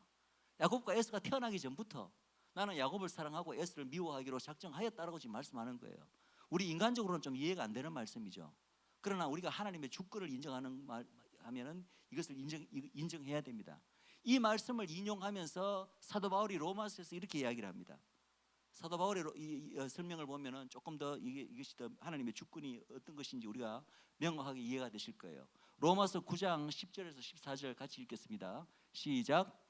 그뿐 아니라 또한 리브가가 우리 조상 이삭 한 사람으로 말미암아 임신하였는데 그 자식들이 아직 나지도 아니하고 무슨 선이나 악을 행하지 아니한 때에 택하심을 따라 되는 하나님의 뜻이 행위로 말미암지 않고 오직 부르시는 이로 말미암아 서게 하려 하사 리브가에게 이르시되 큰 자가 어린 자를 섬기라 하셨더니 기록된 바 내가 야곱은 사랑하고 에서는 미워하였다 하심과 같으니라. 그런즉 우리가 무슨 말을 하리요? 하나님께 불의가 있느냐? 그럴 수 없느니라. 우리가 뭔가 인간의 행위를 보고 선한 일을 하고 그러면 하나님이 선한 일을 축복하시사 뭐 장자도 주고 축복도 주시고 또 선한 일을 하지 않으면 또 그렇게 하지 않으시고 이건 우리 지극히 인간적인 사고방식입니다. 그런데 하나님께서 분명히 이렇게 말씀하시잖아요. 내가 야곱을 사랑하고 에서를 미워했다. 이건 말라기에서의 말씀이고 그 다음에 큰 자가 어린 자를 섬긴다는 말은 창세기 우리 좀 전에 읽던 창세기 말씀이죠. 이것이 지금 이렇게 섞어서 지금 사도 바울이 로마서에서 이런 말씀을 하는 거예요. 이것이 바로 하나님의 주권을 가리키는 것이다. 하나님이 야곱을 장자로 정하셨는데 그 정하신 것은 야곱과 에서가 무슨 뱃속에서 아직 태어나지도 않았는데 무슨 선한 일을 하고 무슨 악한 일을 하나님 앞에 하겠어요. 그런 거 아무 일이 없을 때에도 하나님이 그냥 주권적인 뜻으로 그렇게 누구는 장자고 아닌 거로 미리 정해놓으셨다는 거예요. 그렇다고 해서 하나님을 가리켜 왜 하나님은 왜 그 이후의 행위를 보고 정하시지 왜 이렇게 하나님 마음대로 정하세요? 하나님 좀 불의하신 분 아닌가요? 라고 하나님께 우리가 항변할 수 있습니까? 사도 바울이 그래 묻잖아요. 그런지 우리가 무슨 말을 하리요? 하나님께 불의가 있느냐? 그럴 수 없느니라. 우리는 피조물로서 하나님의 주권을 인정해야 됩니다. 그리고 우리가 믿음으로 고백하는 건 뭡니까? 하나님이 행하시는 모든 일은 선하고 정당하다. 아멘이십니까? 그래서 중요한 것은 장자권이 그만큼 중요함에도 불구하고 이 장자권의 선택은 누구에 의해서? 하나님의 주권적인 뜻에 의해서 우리의 행위에 의존하지 않고 주권적인 뜻에서 의해서 이루어진다. 근데 여기 또 하나의 반전이 있어요. 주권적인 뜻으로 하나님이 먼저 정해 놓으셨는데 나중에 이제 그들의 그 삶을 보니까 하나님이 장자로 택한 자의 삶이 엉망이야. 하나님께 늘 배역하고 악한 일을 저지르고, 장자로 택하지 않은 자의 삶이 거꾸로 막 하나님 앞에 믿음으로 나가고 이렇게 되면은 뭔가 하나님의 선택에 오류가 있는 거죠. 잘못된 선택이 있는 거죠. 근데 반전은 뭐냐면 그렇게 되는 일은 단 한 번도 없다는 거예요. 하나님은 분명히 어떤 행위나 선한 것을 미리 보시고 정하지 않으시고 주권적인 뜻에 의해서 정하셨는데, 나중에 결과 뚜껑을 열어보니까 하나님이 택한 자는 항상 하나님 앞에 믿음으로 나아가거나 장자다운 행동을 하게 되고, 그렇지 않은 자는 또 반대로 나가더라는 거죠. 그러니까 하나님이시죠. 여러분, 하나님은 시간을 초월하신 분입니다. 굳이 그것을 설명하려면 이렇게 설명할 수 있습니다. 하나님은 주권적인 뜻으로 하시지만, 하나님은 벌써 한 사람이 태어나기도 전에 이 사람이 태어나서 어떤 행동을 하고 어떤 사고를, 어떤 생각을 하고 죽기까지 어떻게 지낼 것인가 하나님께서는 다 미리 아시는 분이세요. 하나님의 택하시면 실수가 없습니다. 아멘이십니까? 실수가 없어요. 그 야곱과 에서의 삶을 봐도 그렇습니다. 야곱은 이제 우리가 조금 이제 논의를 해야 되고, 에서의 삶을 한번 봅시다. 에서가 마치 막 억울하게 장자권을 뺏긴 것 같지만 억울하다 하고 울고 막 불고 뭐 이삭 앞에서 난리치고 하는 얘기도 우리가 알고 있지만, 우리는 그것을 조금도 동정할 일이 아닙니다. 사실은 이삭은 전혀 그렇게 에서는 전혀 그렇게 할 자격이 없을 뿐만 아니라 에서의 삶을 보면요, 하나같이 하나님의 뜻에 어긋나는 것이었어요. 대표적으로 무엇을 보면 알 수 있나요? 에서의 가장 하나님의 뜻에 어긋나는 행동이 어떤 것일까요? 일단 장자권 사건도 물론 그렇습니다. 그것도 1차적으로 그렇고, 곧 우리가 보겠습니다만, 또 하나의 더 예를 들면 에서 때문에 리브가가 내가 차라리 죽는 게 낫겠다고 고백을 합니다. 뭐 때문이죠? 에서가 누구를 아내로 삼았나요? 헷 족속에 하나님을 믿는 이 가족인데, 거룩한 하나님을 믿는 거룩한 이 자매를 와이프로 삼아야 되는데, 자기 애굽의 신을 쫓는 자기 백부 이스마엘의 딸 중에 그것도 삼고, 또 나머지 또 다른 어떤 헷 족속의 딸을 아내로, 그것도 한 명도 아니고 두 명인가 세 명가를 아내로 삼습니다. 그래서 그것이 너무나 이 리브가의 마음을 아프게 했기 때문에, 그 일 때문에 리브가가 자기의 생명을 싫어하느니라, 이런 표현이 성경에 나올 정도로 에서의 행동은 그 부모를 실망시키고, 결국은 그것이 하나님을 실망시키는 행위죠. 같이 읽겠습니다. 리브가가 이삭에게 이르되 내가 헷 사람의 딸들을 말미암아 내 삶이 싫어졌거늘, 야곱이 만일 이 딸의 딸들 곧 그들과 같은 헷 사람의 딸 중에서 아내를 맞이하면 내 삶이 내게 무슨 재미가 있으리이까. 그래서 하나님의 선택은 주권적으로 이루어지지만, 중요한 사실은 그 선택에는 결과적으로 나중에 뚜껑을 열어보면 하나님의 선택은 항상 옳으시고 선하시고, 그렇게 이제 판명이 된다는 거죠. 자, 이 야곱과 에서의 사건 가운데 가장 핵심적인 사건이 이제 장자권과 관련해서 가장 또 하나 첫 번째 일어난 중요한 사건이 팥죽 사건입니다. 팥죽 사건 다 아시죠? 오케이. 내용은 굳이 설명하지 않겠습니다. 자, 일단 한번 읽겠습니다. 창세기 25장 31절 35절 시작. 야곱이 이르되 형의 장자의 명분을 오늘 내게 팔라. 에서가 이르되 내가 죽게 되었으니 이 장자의 명분이 내게 무엇이 유익하리요? 야곱이 이르되 오늘 내게 맹세하라. 에서가 맹세하고 장자의 명분을 야곱에게 판지라. 야곱이 떡과 팥죽을 에서에게 주매 에서가 먹으며 마시고 일어나 갔으니 에서가 장자의 명분을 가볍게 여기었더라. 아멘. 다시 말씀드리지만, 성경에 어떤 사건이 있을 때 그 성경의 그 사건을 어떻게 봐야 될 것인가, 어떻게 평가해야 될 것인가, 가장 기준은 뭐라고요? 성경 말씀이에요. 성경 말씀이 그 사건에 대해서 어떻게 이야기하고 있으면 그게 가장 그 하나님이 말씀하시는 거잖아. 하나님이 보시는 시각이잖아요. 그대로 우리가 그 시각에 맞춰서 우리가 성경을 해석을 해야죠. 그런데 성경에서는 이 사건을 가리켜 에스더가 어떻게 했다고요?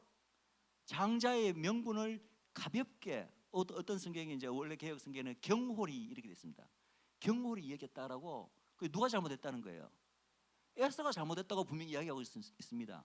그리고 이 사건도 나중에 에스더가 보면 이 사건에서 야곱이 자기를 속였다, 속에서 장자의 명분을 빼앗았다 이렇게 표현합니다. 이게 어디 속인 부분이 여기 어디 있습니까?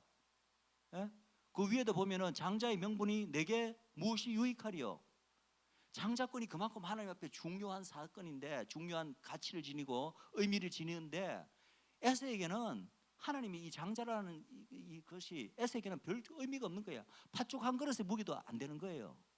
이것이 얼마나 중요한지에 대해서 전혀 본인은 그것을 너무나 가볍게 여기고 있는 거예요. 아무 의미가 없는 거예요, 에서에게는. 그러니까 팥죽 한 그릇에서도 가볍게 팔 수가 있었죠. 그럼 이제 어떤 분들은 이 사건을 가리켜 이제 인간적인 시각에서 이제 야곱의 행동이 그래도 정당치 않았다고 이렇게 이야기를 합니다. 아, 지금 에서가 하루 종일 사냥하고 지금 기진맥진해가 죽을 지경인데 빨리 그 형한테 팥죽 한 그릇 줘갖고 기력을 차리게 하는 게 우선이지, 이 그때 기회를 틈타서 장자권을 두고 흥정을 해갖고 장자권을 받아내는 게 그럼 야곱은 옳으냐? 뭐 이렇게 이제 또 인간적으로 이렇게 이야기하는 사람들이 있습니다. 그러나 우리는 그런 시각보다는 제일 중요한 것은 하나님의 뜻이 어디 있는가, 성경이 이 사건에 대해서 어떻게 이야기하는가가 더 중요한 거예요. 성경은 분명히 이 사건을 가리켜 에스가 장자의 명분을 가볍게 여기고 있다고 말하고 있고, 그리고 중요한 것은 큰 자가 작은 자를 섬기리라, 이 족속이 저 족속보다 강하리라. 이 태속에 있을 때부터 그 여호와 하나님께서 야곱과 리브에게 주신 그 예언을 야곱도 기억하고 에서도 이삭도 기억하고 리브가도 기억했을 거 아니에요. 그러면 그것을 리브가가 야곱에게 말하지 않았을 건가요? 리브가는 틀림없이 하나님의 장자권이 야곱에게로 가게 돼 있다는 것, 그것이 하나님의 뜻이라는 것을 알고 있었다는 거죠. 어쩌면 야곱에게도 말을 했을 수도 있어요. 그럴 때 야곱은 어쩌면 이 기회를 이제 정식으로 하나님의 뜻이 이루어지는 어떤 그로 정식으로 장자권이 자기에게 올 수 있는 그런 이제 계기로 삼았을 수도 있죠. 약간 인간적으로 우리가 기회를 좀 형의 위기를 틈타서 이런 걸 했다, 뭐 할 수 우리가 비난할 할 여지가 있을지는 모르겠지만, 중요한 것은 하나님의 뜻이 이루어졌고 장자의 명분을 판 에서의 행동을 하나님께서 성경이 비난하고 있다는 거예요. 아멘이십니까? 자, 그리고 중요한 것은 여기서 장자권을 뭐 한번 팔까 말까 하러 그냥 흥정하고 끝난 게 아니라 성경 어떻게 선포하고 있습니다. 장자의 명분을 야곱에게 판지라. 마치 명분이라는 표현이 있기 때문에 장자권 따로 있고 명분은 따로 있다고 착각하시면 안 됩니다. 모든 영어 성경에는 그냥 장자권 자체가 팔아졌다 이렇게 되어 있습니다. 무슨 말이냐면 이 팥죽 사건으로 장자권은 이미 팔렸어요. 이미 끝났어요. 마치 물건을 뭐 계약을 한다면 계약금 다 치르고 이미 소유권이 넘어간 거예요. 무슨 말인지 아시겠죠?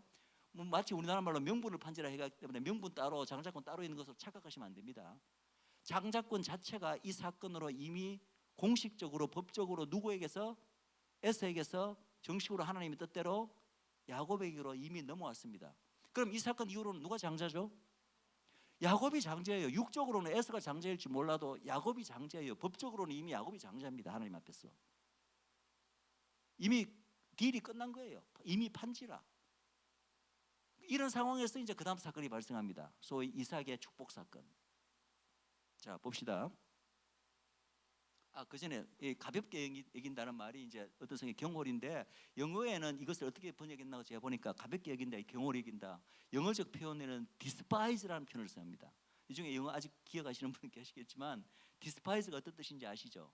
영어 단어 despise, 경멸하다라는 뜻입니다. 에서는 하나님이 자기에게 올려주신 이 장자권을 경멸을 했다라고까지 성경은 그렇게 표현하고 있다는 거죠. 자, 다음으로 넘어가겠습니다. 이 사건에 대해서, 팥죽 사건에 대해서 금방 읽었던 창세기 말로도 부족해서 히브리서에서 또 한번 정확하게 이 사건의 의미를 이렇게 이야기를 합니다. 히브리서 12장 16절 17절 읽겠습니다. 시작. 음행하는 자와 혹 한 그릇 음식을 위하여 장자의 명분을 판 에서와 같이 어떤 자? 망령된 자가 없도록 살피라. 너희가 아는 바와 같이 그가 그 후에 축복을 이어받으려고 눈물을 흘리며 구하되 버림바가 되어 회개할 기회를 얻지 못하였느니라. 하나님의 말씀입니다. 히브리서에서 이 사건을 이렇게 정확하게 규정하고 있습니다. 장자의 명분을 판 자를 에스를 가리켜 뭐라고 부르고 있습니까? 망령된 자다. 이게 조금이라도 야곱에 대한 비난의 어떤 말이 있습니까? 야곱이 뭔가 잘못했다는 말이 있습니까? 성경에는 어디에도 그런 말이 없어요. 그냥 에스를 망령된 자로 이야기하고, 그리고 난 다음에 나중에 이제, 근데 보세요, 장자권은 이미 누구에게 넘어갔다? 파축 사건으로 야곱에게 넘어갔는데 지금 이 에스가 나중에 막 때를 서는 거죠. 이미 넘어간 장자의 축복을 누구에게 자기 달라고? 자기는 장자가 아닌데 자기가 어떻게든지 장자의 축복을 받아내려고 떼쓰다가 나중에 막 발버둥 치고 울고 해도 이미 성경에서는 어떻게 선언하고 있습니까? 이미 때 늦었다. 장자권이 이미 야곱에게 넘어갔다. 그러면서 기회를 얻지 못했다고, 회개할 기회조차도 얻지 못했다고 성경은 그렇게 분명히 선포하고 있다는 거예요. 이건 하나님의 말씀입니다. 성경이 이렇게 말하고 있잖아요. 그럼 우리는 성경의 해석을 따라야죠. 우리 마음대로 인간적으로 이 사건을 해석을 해서 막 살을 붙이고 뼈를 붙여갖고 인간적으로 해석하지 말고 성경이 말하는 그대로 우리는 받아들여야 됩니다. 자, 그 다음에 이제 우리가 이삭의 축복 사건을 보겠습니다. 예, 망령된 자는 또 영어로 profane, 뭐 godless 이런 좀 흉악한 단어를 씁니다. 자, 그냥 축복 사건이 아니고 저는 변장 축복 사건 이렇게 부르고 싶습니다. 변장 축복 사건. 그리고 이제 거기에 대해서 에스의 항변. 예. 자, 보십시오. 일단 이 에스의 항변을 한번 읽겠습니다. 창세기 27장 36절 38절. 자, 같이 읽을까요? 시작. 이삭이 이르되 내 아우가 와서 속여 내 복을 빼앗았도다. 에스가 이르되 그의 이름을 야곱이라 함이 합당치 아니하니까 그가 나를 속임이 이것이 두 번째니이다. 전에는 나의 장자의 명분을 빼앗고 이제는 내 복을 빼앗았나이다. 또 이르되 아버지께서 나를 위하여 빌 복을 남기지 아니하셨나이까. 이삭이 에서에게 대답하여 이르되 내가 그를 너의 주로 세우고 그의 모든 형제를 내가 그에게 종으로 주었으며 뭐 여기까지 읽겠습니다. 예.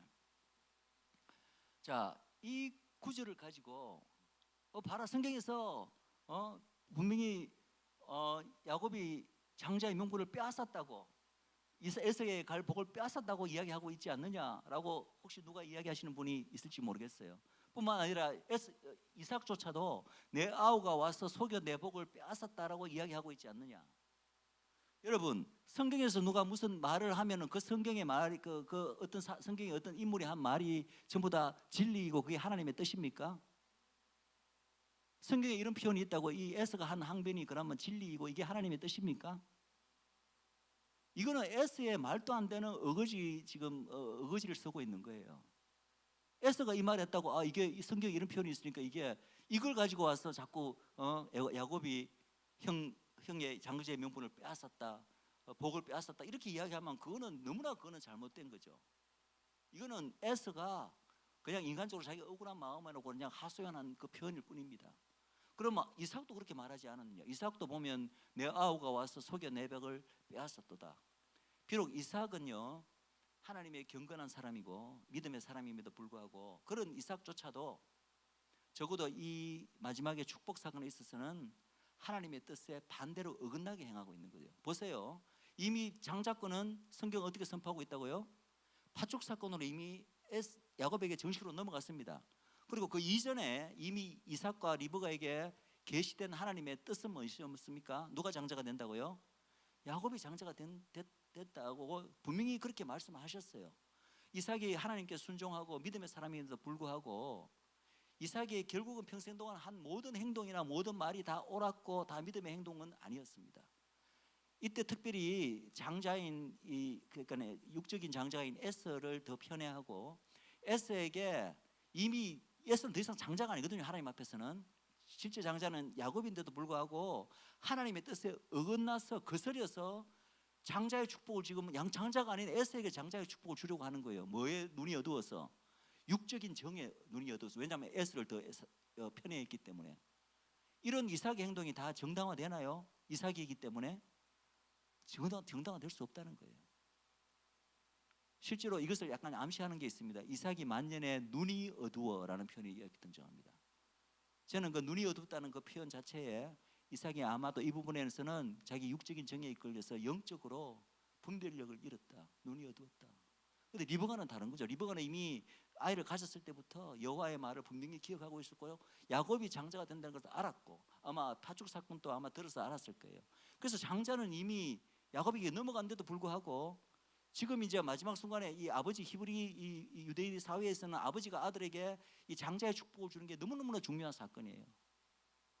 그런데 지금 어떤 일이 발생하려고 하냐면은 이 이삭이 눈이 어두워 육적인 정에 이끌려서 이미 장자는 야곱으로 넘어갔음에도 불구하고 장자의 축복을 누구에게 주려고 하고 있어요? 큰아들인 에서에게 장자의 축복을 주려고 하고 있는 거예요.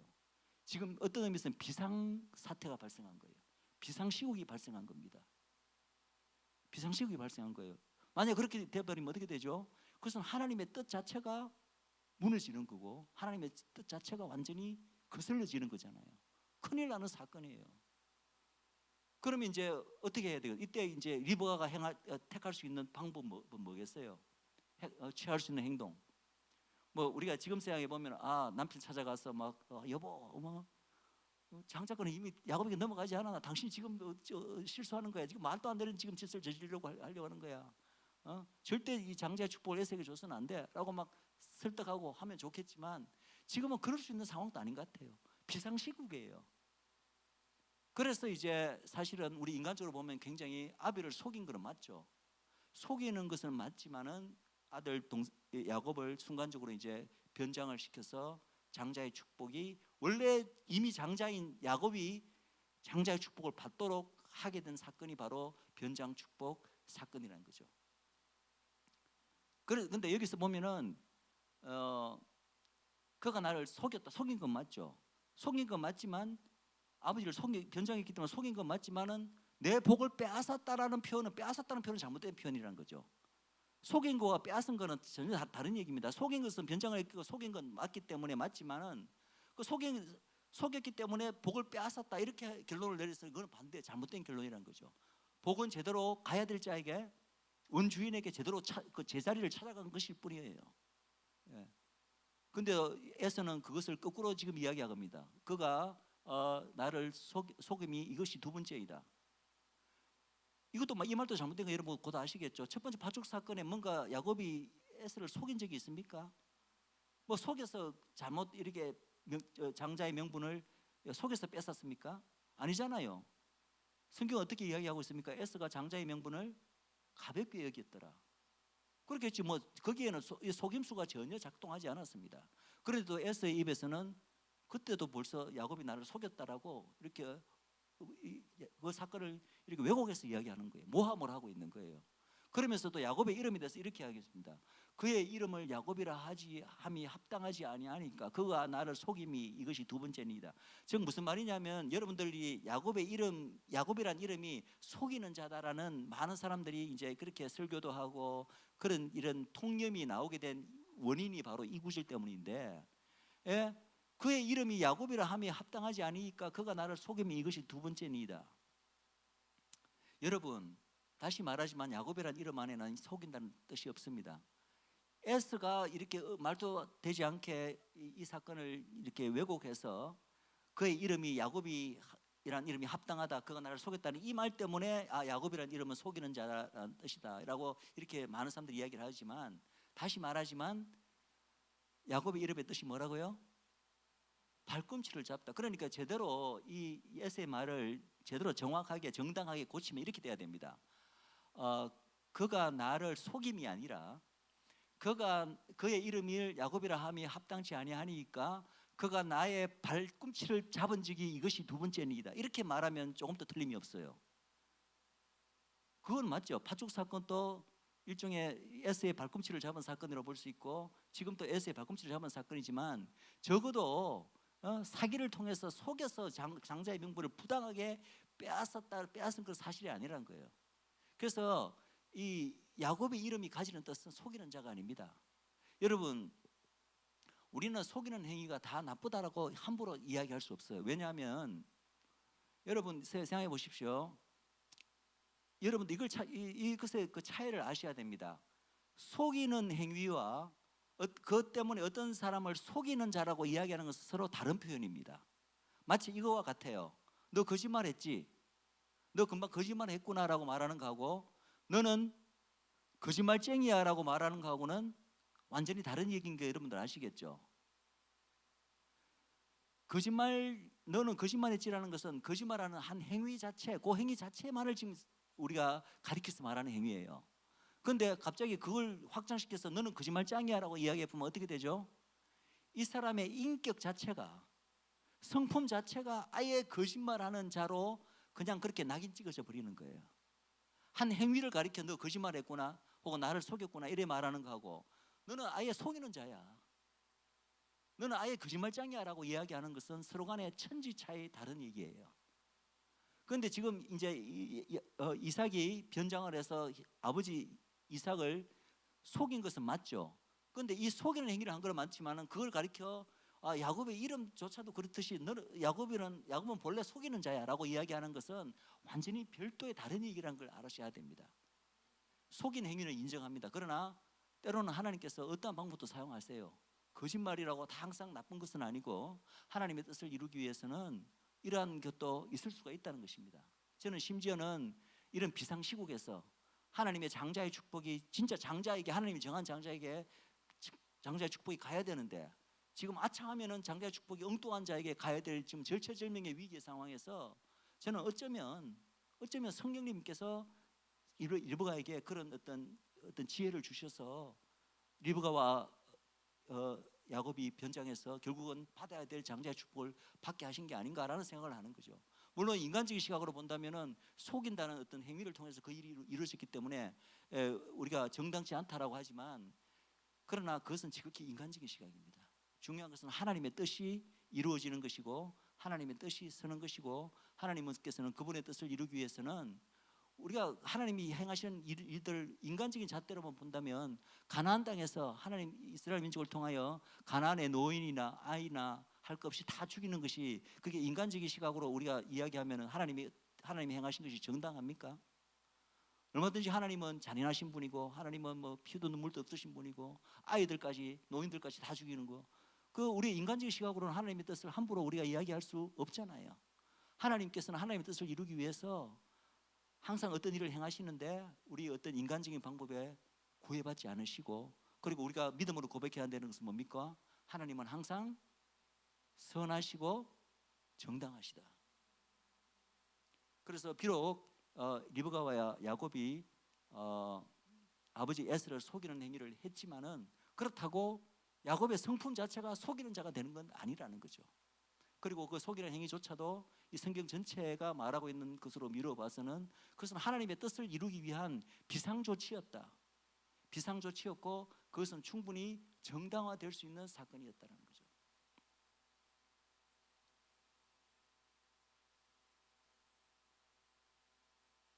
야곱이라는 이름 제가 조금 전에 말씀드렸죠. 속이는 행위와 속이는 자라는 걸 부르는 것은 우리가 분명히 구분해야 됩니다. 그래서 이건 이미 제가 말씀드렸고, 본래 야곱이라는 이름의 뜻은 발꿈치라는 뜻이고, 여러분 이게 어디에 나오는 얘기냐면 참 재밌는 것이 창세기 3장 15절에 여인의 후손 얘기 아시죠? 그때 이제 여인의 후손은 뱀의 머리를 상하게 할 것이고 뱀은 여인의 후손의 발꿈치를 상하게 할 것이라. 그 발꿈치가 히브리 말로 보면 야코브로 되어 있어요. 야코브. 거기도 등장하고 그리고 이제 여기도 이제 등장합니다. 본래 이 야코브라는 뜻은 발꿈치라는 뜻입니다.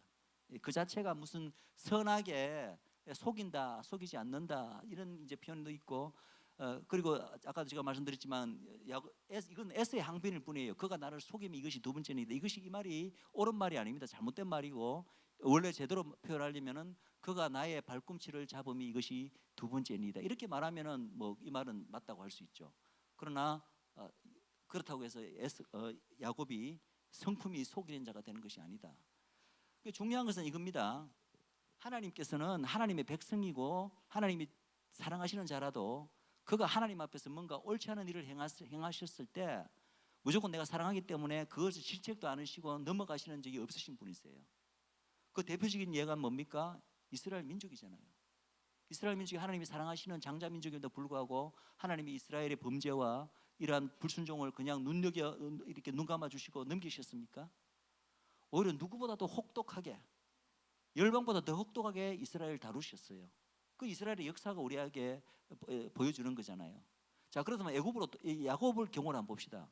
야곱이 만약에 많은 사람들이 얘기하듯이 부당하게 형을 속이고서 장자의 명분을 뺏었고, 하나님의 뜻과 어긋나게 장자의 명분을 뺏었고, 마지막에 이 축복을 아버지에게 받는 이 사건도 정말 부당한 방법으로, 옳지 않은 방법으로 하나님이 보시기에 해서, 그래서 지금 이제 그 후에 어떻게 되죠? 야곱이, 형이 이 야곱을 미워해서 죽이려고 하니까 이제 라반의 집으로 도망가는 사건이 있습니다.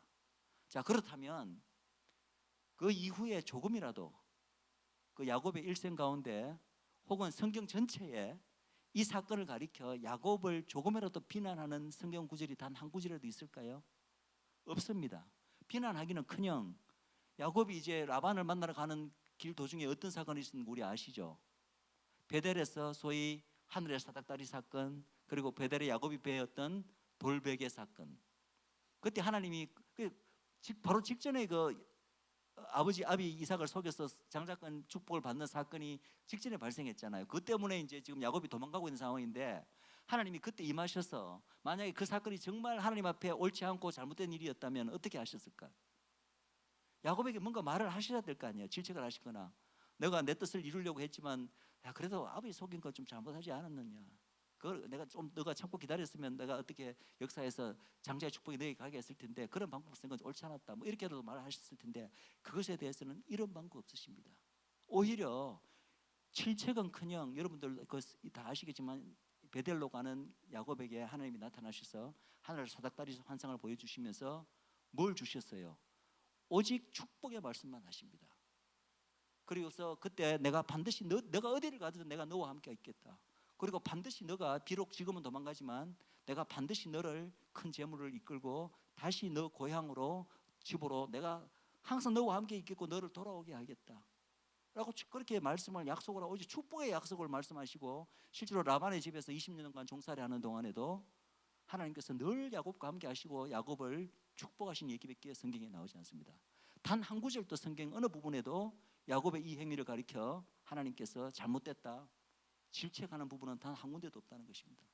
그런데 왜 이렇게 이 부분을 우리가 설교를 듣거나 할 때는 전부 다 야곱을 마치 속이는 자다, 강교한 자다, 부당하게 형의 명분을 뺏었다, 이런 식으로 설교를 할까요? 성경은 그 반대로 이야기하고 있는데, 성경의 모든 부분은 이 부분에서 분명히 에스가 잘못한 것을 반대로 얘기하고 있는데, 에스는 싹 들어가 버리고 마치 야곱을 죽일 자 같이, 죽을 죄를 지은 자 같이 그런 식으로 다 이렇게 채색해서 이 사건을 이야기하고 있다는 거죠. 여러분들 다시 한번 아시기 바랍니다. 성경 말씀이 제일 우선입니다. 성경 말씀이 참된 잣대입니다. 그거로 모든 일을 아예 이제 어떤 사건에 대해서 성경에 아예 말하고 있지 않다면 우리가 뭐 이 해석도 할 수 있고 저 해석도 할 수 있고 인간적인 해석을 덧붙일 수도 있지만, 더더구나 이 장자권 사건은 너무나 많은 성경 말씀이 하나님의 뜻이 어디 있고 이 사건을 우리가 어떻게 배워야 되는가 명백한 하나님의 말씀이 곳곳에 흩어져 있음에도 불구하고 이것과는 반대로 엉뚱하게 해석해서 엉뚱하게 말씀을 전하면 안 된다는 거예요. 어쨌든 이 사건으로 말미암아 에서는 마음에 한을 품게 되었습니다. 그래서 에서가 품은 한에 대해서 생각해보십시오. 만약에 야곱이 부당한 방법으로 에서의 명분을 이렇게 뺏었다면, 에서가 그런 이유로 이 야곱을 싫어하고 야곱에 대해서 한을 품게 된 것에 대해서 하나님이 좀 동정을 느끼셔야 되잖아요. 실제로 막 이삭은 막 동정을 느끼다고 돼 있죠. 왜냐하면 이삭은 육적인 정에 눈이 흐려서 그렇습니다. 그런데 하나님께서는 이 사건 때문에 에서가 야곱을 싫어하고 야곱에 대한 이 한을 품게 된 것에 대해서 하나님께서는 어떻게 말씀하고 계신가 한번 보시기 바랍니다. 이제 저는 이제 ancient hatred, 옛적부터 품은 한, 이렇게 돼 있는데, 이게 사실은 이제 출발은 창세기 12장 47절에 바로 그 사건 직후에 이렇게 돼 있습니다. 같이 읽겠습니다. 시작. 그의 아버지가 야곱에게 축복한 그 축복으로 말미암아 에서가 야곱을 미워하며 심중에 이르기를 아버지를 곡할 때가 가까웠은즉 내가 내 아우 야곱을 죽이리라 하였다는. 많은 사람들은 야곱을 비난하면서 에서에게 자기 심정을 이렇게 동정을 느끼고 에서의 어떤 심정에 공감을 하는 분들이 많은 것 같아요. 그래서 야곱이 에서가 이런 꼴을 당했으니까 이렇게 야곱을 미워하는 게 당연하지, 한을 품는 게 당연하지, 이렇게 생각하시는 분들이 많은 것 같아요. 그런데 성경은 어떻게 보고 있는가? 심지어는 미워한 나머지 야곱을 죽이려고 하잖아요. 그런데 이 한이, 에서의 한이 어디로 이어지는지 아십니까? 에서가 나중에 어느 민족의 조상이 되죠? 에돔 민족의 조상이 됩니다. 에돔 민족은 이스라엘 나중에 야곱의 그 후손이 된 이스라엘 나라에 계속해서 뭔가 대적인 위치에 오르게 됐죠. 그런데 그 에돔 민족에 대해서 하나님께서 이렇게 말씀하십니다. 에스겔서 35장 5절 한번 보겠습니다. 같이 읽겠습니다. 시작. 내가 옛날부터 한을 품고 이스라엘 족속의 환난 때 곧 죄악의 마지막 때에 칼의 위력에 그들을 넘겼도다. 제가 지금 전체 구절을 인용하지 않아서 그런데 여러분들 에스겔서 35장은 전체가 다 마지막 날에 이 에돔에 대한 하나님의 심판에 대한 얘기입니다. 그런데 심판할 때 하나님께서 이유 없이 심판하지 않으시잖아요. 하나님이 에돔을 심판하신 이유가 바로 너가 옛날부터 이 야곱에 대해서 한을 품고 이스라엘 족속이 환난 받을 때 그 죄악의 마지막 길에 칼에 위력에 그들을 넘겼다. 즉 뭐냐 하면은 에스가 품었던 한이 그리고 그 한이 이제 결국은 에돔 족속으로 전해 내려와 갖고 계속 에돔이 이스라엘에게 그 한 때문에 이런 해코지를 한 것에 대해서 하나님께서 그것을 정당하다고 말씀하시고 있나요? 아니면 부당하다고 말씀하시나요? 부당하다고 말씀하시는 거예요. 바로 그것 때문에 에돔 족속을 지금 심판하시겠다고 말씀하는 거예요. 너가 사실은 야곱이 잘못한 게 없는데 너가 엉뚱하게 야곱에 대해서 부당한 한을 품고 계속해서 이스라엘을 괴롭히지 않았느냐. 내가 그것 때문에 너를 심판하겠다고 지금 하나님께서 말씀하고 계시는 거예요. 이것이 성경이 말하고 있는 진리입니다. 이 사건을 우리가 더욱 명확하게 볼 수 있는 진리입니다. 또 하나 구절을 한번 보겠습니다. 아모스 1장 11절을 보겠습니다. 이때도 보면은 바로 이 에돔에 대한 심판에 대한 얘기인데 같이 읽겠습니다. 시작. 여호와께서 이와 같이 말씀하시되 에돔의 서너 가지 죄로 말미암아 내가 그 벌을 돌이키지 아니하리니 이는 그가 칼로 그의 형제를 쫓아가며 긍휼을 버리며 항상 맹렬히 화를 내며 분을 끝없이 품었습니다. 에돔이 야곱의 이스라엘에 대해서 쫓아가며 긍휼을 버리고 항상 맹렬히 화를 내고 분을 끝없이 품는 그 가장 원초적인 그 원인이 어디 있었나요? 바로 이 사건이에요. 야곱과 에서 사건. 그래서 제가 제목을 Ancient Hatred, 옛적부터 품은 한 이렇게 되어 있습니다. 이 옛적부터 품은 한으로 결국은 에돔이 끊임없이 이스라엘 괴롭히는데 하나님께서 나중에 에돔을 심판하시는 이유가 바로 너가 바로 옛적부터 품었던 그 한으로 계속 이스라엘을 괴롭힌 것 때문에 내가 너를 심판하겠다. 그 한을 품은 게 만약에 정당한 한이었다면 하나님이 그것을 이유로 에돔을 심판하실 리가 없잖아요. 한을 품는 자체가 너가 거꾸로 엉뚱하게 잘못된 한을 품었다는 거예요. 그런데 많은 분들은 에돔의 에스에게 동정심을 느끼고 에스가 품은 분을 품고 억울해하는 것에 대해서 막 자기도 같이 억울해하면서 마치 에스가 억울한 일을 당한 것 같이 거기에 동조를 하고 야곱은 반대로 막 형을 속이고 엄마와 짜고 아비를 속인 그런 죽일 자, 강교한 자, 속이는 자. 성경에 어디 한 구절이라도 그런 구절이 있습니까? 우리가 성경의 어떤 사건을 볼 때 너무나 우리 인간적인 가치관, 인간적인 시각으로 그것을 더 씌워서 해석을 해서는 안 된다는 것을 우리가 단적으로 이 야곱과 에스의 장자권 사건을 통해서 우리가 알 수가 있습니다. 그런데 이 사건이 그럼 이제 마지막으로 라이가 하기 전에 이 사건의 의미를 잠깐 말씀드릴게요.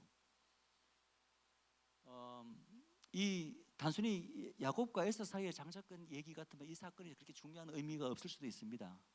그리고 사실 에돔도 에서 족속도 뭐 옛날에 이미 멸망한 것이기 때문에 오늘날 우리에게 있어서 이 사건이 가지는 의미가 무엇인가? 아까도 제가 처음에 시작할 때 이미 말씀드렸지만 이 장자권 이슈가 오늘날까지 이스라엘과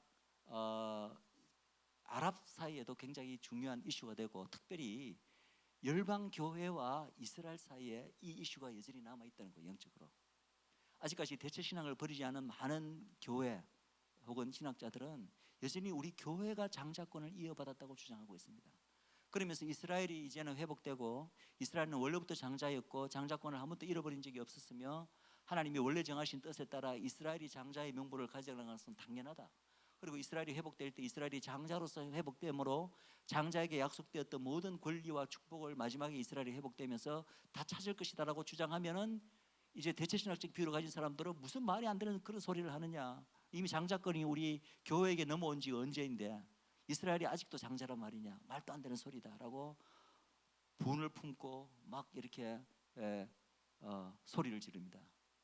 그런 교회의 반응과 누구의 반응이 오버랩되죠 지금? S의 반응과 오버랩 좀 이렇게 겹쳐지지 않습니까? 장자의 이 관권에 관한 이 문제는 누구의 뜻이 우선입니까? 하나님의 주권적인 주권에 속한 영역이에요. 하나님의 뜻은 변하지 않고 영원한 것입니다. 이스라엘은 처음부터 장자로 선택을 받았고 결국 이 야곱이 장자로 선택받았기 때문에 그 야곱으로부터 결국은 이스라엘이 장자 민족이 된 거예요. 이스라엘 민족이 장자 민족이다 출애굽기에 나오지만 사실은 그 근원으로 따져 올라가면은 아버지 이삭으로부터 장자의 축복이 야곱에게로 흘러왔고 하나님의 뜻에 따라 그리고 야곱으로부터 12아들이 이스라엘 민족이 된 거 아닙니까? 그래서 이스라엘 민족이 장자 민족이 된 것은 그 근원으로 올라가면 결국은 하나님의 뜻에 따라 이삭으로부터 장자가 야곱으로 왔기 때문에 이스라엘 민족이 장자 민족이 된 거죠. 아시겠죠? 예. 그래서 그렇게 정해진 이 장자권은 한 번도 열방으로 넘어온 적이 없습니다. 단지 이스라엘이 하나님에 대한 불순종으로 말미암아 장자다운 위치에 따르는 그 축복을 제대로 누리지 못했을 뿐. 그러나 장자권 자체는 항상 이스라엘에게 있었고 이스라엘은 그 장자권을 한 번도 누구에게 넘겨준 적이 없기 때문에 마지막에 이스라엘 나라가 회복되면 장자권조차도 당연히 다 이스라엘에게 회복됩니다.